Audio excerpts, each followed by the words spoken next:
प्रभु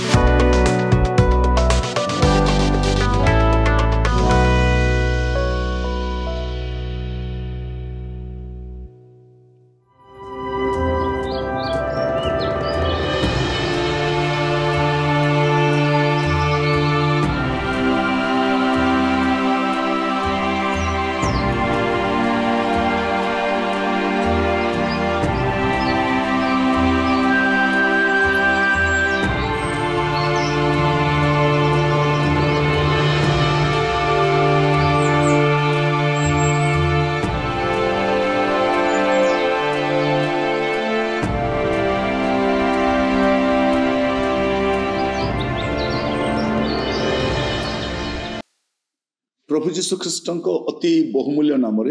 संपर्क इंडिया द्वारा प्रस्तुत कार्यक्रम नुआ सकाल आशार आज अध्याय आपण मान स्वागत जनाए। प्रभु आपण मान प्रत्येक को बाहुल्य रूपे आशीर्वाद करंतु। आज जो प्रसंग में प्रभु वाक्य ध्यान करवा आलोच्य प्रसंग होची बेल थाउ थाउ। बेल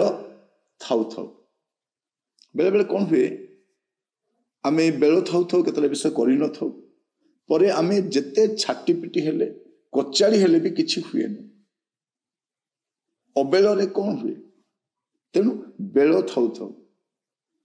केतले विषय को हमको ध्यान देवा पड़े। तो आज प्रसंग होची बेल थाउ थाउ। सिफोनियो तार 2 अध्याय तार प्रथम 3 पद लिखा जाउची हे लज्जाहीन गोष्ठी तुम्हें माने एकत्र हुओ। हाँ एकत्र हुओ आज्ञा सफल होगा पूर्वे दिन तुष पर उड़ी जावा पूर्वे सदा प्रभु को प्रचंड क्रोध तुमान को परे आसीबा पूर्वे सदा प्रभु को क्रोधर दिन तुमान को परे आसीबा पूर्वे एकत्र हुओ। ए देशस्थ नम्र लोक माने ताहांकर शासन पालन करि अछ जे तुम्हें माने सदा प्रभु को अन्वेषण करो धर्मर अन्वेषण करो नम्रतार अन्वेषण करो होई पारे सदा प्रभु को क्रोधर दिन रे तुम्हें माने गुप्त स्थान रे रखा जीवो। इठी कौन लिखा बेल थाउ थाउ आह्वान दिया जाउची हे लज्जाहीन गोष्ठी हे लज्जाहीन गोष्ठी कौन करो तुम माने एकत्र हुओ। हाँ एकत्र हुओ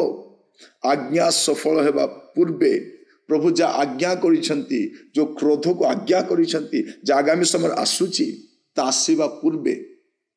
सिफोनियो तार प्रथम अध्याय तार 14 और 15 पद देखले आपण जानि परिबे सदा प्रभुकर महादिन निकटवर्ती ताहा अर्थात सदा प्रभुको दिनर शब्द निकटवर्ती एवं केवल शब्द सुना जाते शब्द निकटवर्ती अति शीघ्र आसु अछि वीर पुरुष से स्थान रे अतिशय रोदन करुअछि। से दिन क्रोधर दिन संकट और क्लेशर दिन उजाड़ और सर्वनाशर दिन अंधकार और घोर घोर तिमिर दिन मेघ और निबिड़ अंधकार दिन एमिति गोटे दिन आसुछि प्रभुंकर महादिन आसुछि। मु काहींकी कथा कहूछि एबे समय अछि एबे बेल अछि बेल थाउ थाउ आमर गतिविधि को सजाड़ी पारिबा बेल थाउ थाउ आम जीवन को सजाड़ी पारिबा बेल लिखा जाउछि आज्ञा सफल हेबा पूर्वे आ दिन तुष परि उड़ी जीवा पूर्वे। देखो दिन केमती चली जाउछि दिन केमती चली जाउछि दिन तुष परि उड़ी जीवा पूर्वे सदा प्रभुकर प्रचंड क्रोध तुम मान पर आसवा पूर्वे सदा प्रभुकर क्रोधर दिन तुम मान पर आसवा पूर्वे ता माने कौन प्रभुकर क्रोधर दिन गोटे आसुछि समुदाय मानव जाति पे आसुछि जगत ऊपर को प्रभुकर क्रोध वर्षण होगा जाउछि। तो एमितिका समय रे गोटे आह्वान दि जाउछि बेल थाउ थाउ हे देशस्थ नम्र लोक माने तांको शासन पालन करियछ जे तुम्हें सदा प्रभुकर अन्वेषण करो। एबे आ अन्य विषय अन्वेषण करबा समय नहीं कौन करो तुम सदा प्रभु को अन्वेषण करो धर्मर अन्वेषण करो नम्रतार अन्वेषण करो होई पारे जदि एतिकी करिवो होई पारे सदा प्रभु को क्रोधर दिन रे तुमने गुप्त स्थान रखा जीवो। जगत ऊपर को क्रोध आसीबो क्लेश आसीबो गुप्त स्थान रखी गुप्त स्थान आपको रखाଯିବ हुए तो आप बंची जीवे हुए तो आप वर्ती जीवे आउ सेटा केबे करबा अछि बेल थाउ थाउ बेल थाउ थाउ देखंतु नोहंकर जहाज तैयारी हला लोक मन को आह्वान दिया गला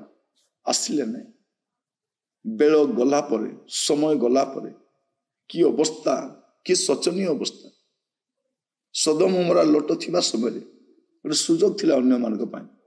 किंतु से माने उपेक्षा कले से मानक ऊपरे अग्नि आ गंधक पृष्टि हेल मु काहे कहूची कथा जे समय अतिक्रम हैला परे आपण जेते चेष्टा कले भी हुए नहीं आज जगत रे मंडली अछि आ मंडली थाउ थाउ आमे कोन करिबा दरकार आमे जीवन को सजाड़िबा दरकार चरित्र को सजाड़िबा दरकार प्रभु को क्रोधर पात्र हेबा परिवर्ते तांकर दया पाइला भली आम जीवन काटिबा दरकार किंतु आज देखिबे चारिआडे लोक माने से प्रकार जीवन काटु नांती सेमानक जीवन गोटे भिन्न प्रकार अछि काहारी को डरंती नहीं बेल थाउ थाउ जदि सुधुरी जीवे काले बंची जीवे वर्ती जीवे लेखा अछि होई पारे सदा प्रभु को क्रोधर दिन रे तो माने गुप्त स्थान रखा जीवो गोटे गुप्त स्थान अछि जो समय पृथ्वी रे क्लेश घटुथिबो प्रभु से समय एमान को गोटे गुप्त स्थान रखिथिबो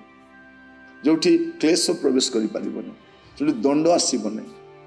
से माने उद्धार प्राप्त लोक माने बेल थाउ थाउ टिके चिंता कले भलो कारण केते बेले जे कोन घटिबो हम जानि न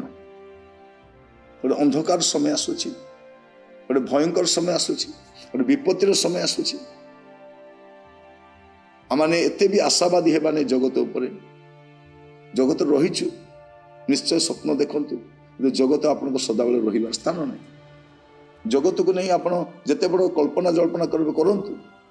किंतु ए कल्पना जल्पना काम रे आसीबनी कारण विपद आसुची जदि बेल थाउ थाउ आपण फेरी आसीबे होई पारे आप गुप्त स्थान रखा जीवे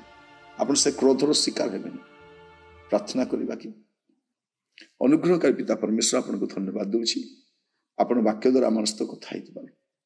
आमे प्रत्येक पुणी थरे आपन हस्त समर्पित होछु आपण अपना जीवन को आमे समीक्षा करूछु प्रभु आपण दया गुण आम सहित कथा हुअन्तु आमन को जीवन सजाड़ी आपण को सत्मार्ग रे चलीबा में सहायता करू प्रभु दया करंतु प्रार्थना शुणी धन्यवाद आदर महिमा गौरव जुगे जुगे आपण को दे प्रार्थना टी मोर प्राणर प्रिय यीशु नाम रे मागली राजा आमीन आमीन प्रभु आपण मान को प्रत्येक को बाहुल्य रूपे आशीर्वाद करंतु आसंता काली प्रभु अनुग्रह कले नुआ अध्याय जड़ित हेबा विदाय दियंतु नमस्कार।